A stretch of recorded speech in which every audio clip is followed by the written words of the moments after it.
Здравейте, момичета! Здравей! Как се чувствате днес? Добре. Развълнувани? Много. Да. Добре. Мими, ти си вече на финала на курса по козметика. Какво би препоръчала на така нашата нова курсистка, което да й вдъхне някакво...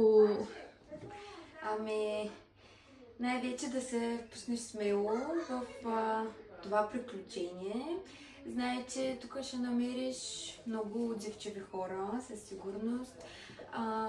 Нивото е изключително професионално. Очаквай да срещнеш наистина приятели.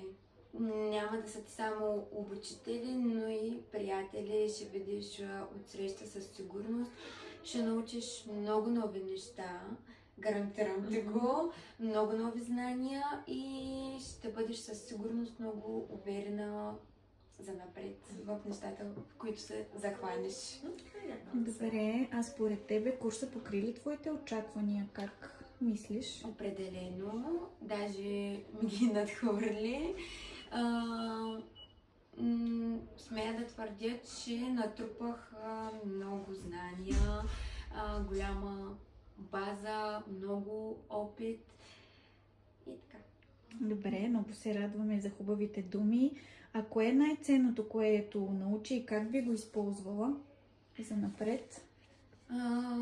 Най-ценното, според мен, което научих е как да комуникирам с хората. Нещо много важно, определено е комуникацията, да знаеш как да предразположиш клиента, той да може спокойно да седне да ти сподели какви са неговите страхове, какви са неговите очаквания, да помогнеш на самия човек да изгради една полезна рутина за неговата кожа и грижа съответно.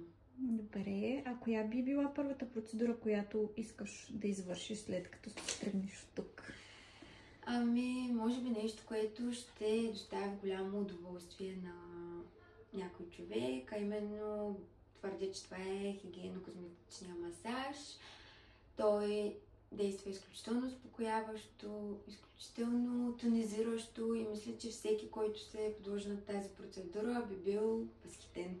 Супер, добре. Ами, пожелавам ти на теб успех и на новия ни курсист също. Благодарим.